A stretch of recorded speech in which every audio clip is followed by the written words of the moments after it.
The whole thing is shocking. I used to buy him that pizza. I got nightmares in my head, I fear thoughts build up until I can't hear. My mind fills up into a creature, and it haunts me somewhere much deeper. I got nightmares in my head, I fear the thoughts build up until I can't hear. That my mind fills up into a creature, and it haunts me somewhere much deeper.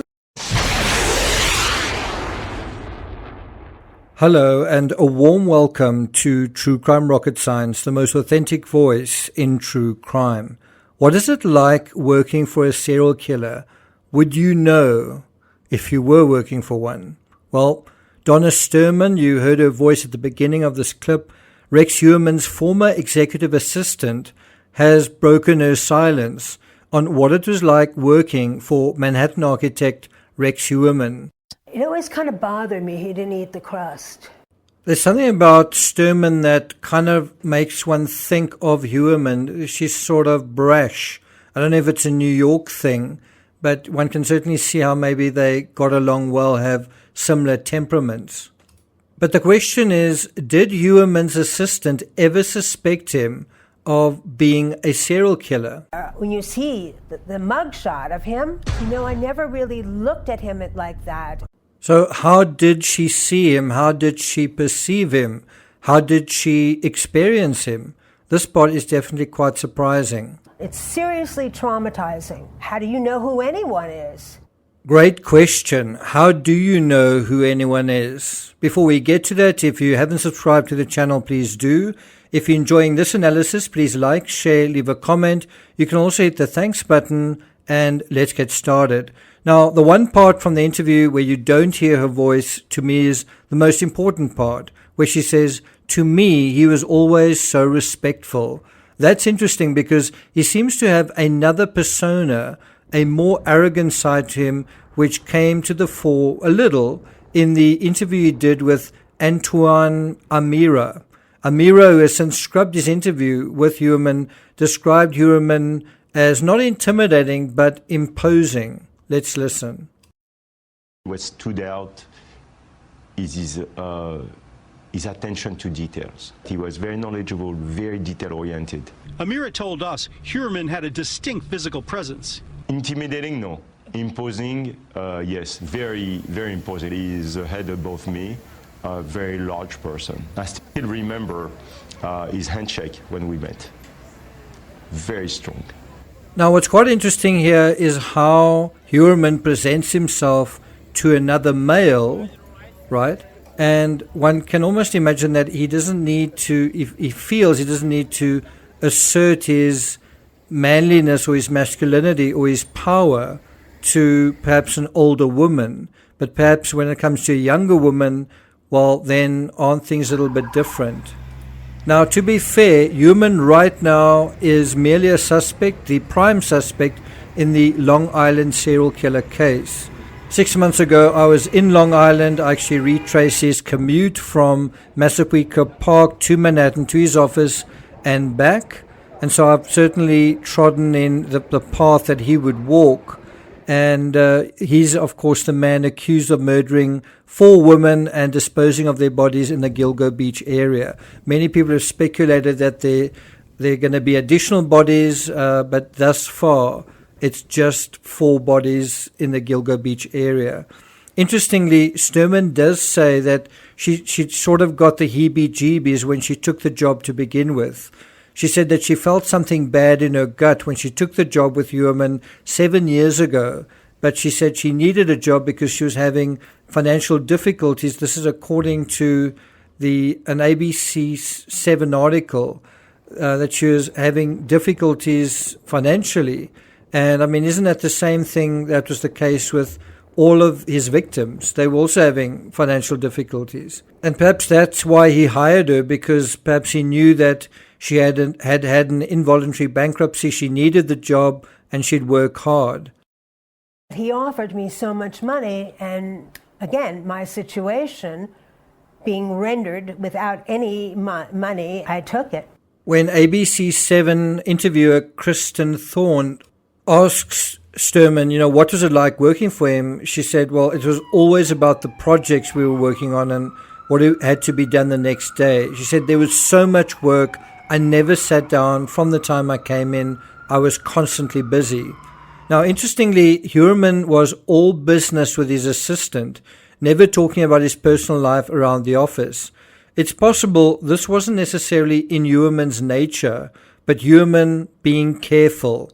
You just heard Antoine basically saying that, he had an incredible attention to detail. Well, you would imagine that he would be very careful letting slip certain things about him, especially in the last years as the investigation was gaining traction. After all, loose lips, especially when it comes to serial killers, can and do sink ships. I've often wondered, if Heuermann is the killer, why did he stop? What changed? Where did the criminal impulse come from? What fallow ground did it germinate from? But equally, what caused that impulse to fizzle and fade away? Did becoming a father and perhaps even his relationship with his daughter put a pause on his homicidal triggers?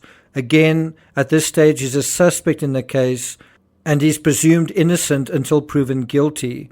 What Sturman communicates is a sense of being preoccupied with her work, and if she was, chances are, in these last couple of years, Heuermann was too.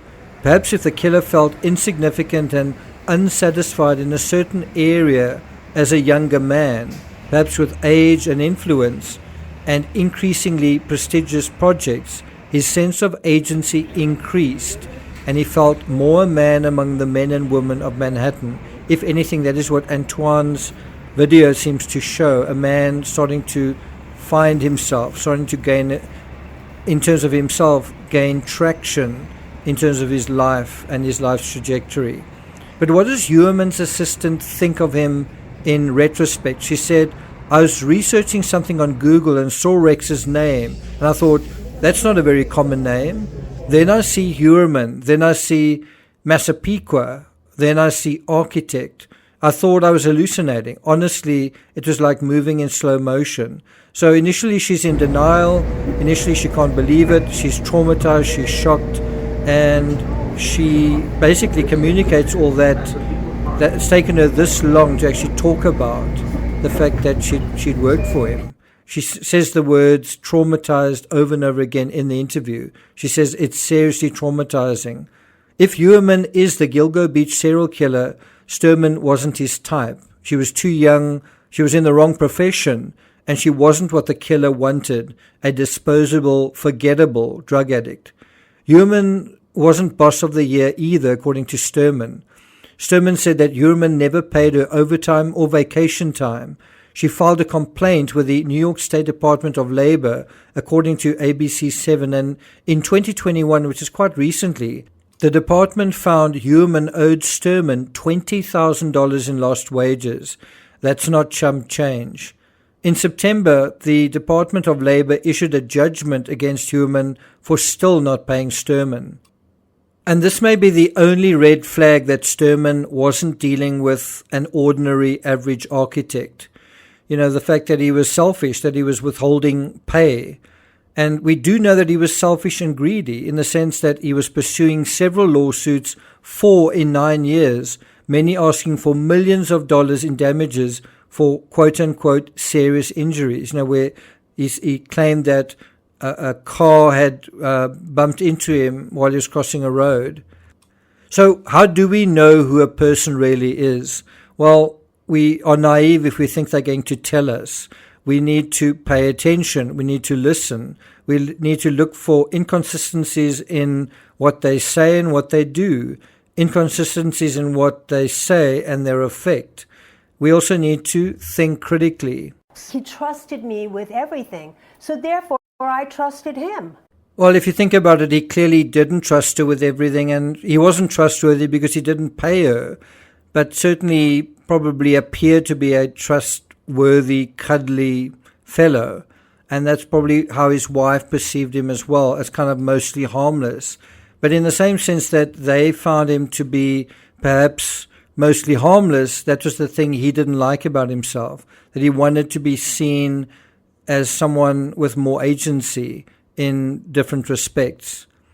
somewhere behind Heuermann's respectable exterior, somewhere within his crusty countenance, there appears to be a genuine gripe with society, but also one he had, in some sense at least, one that he had come to terms with.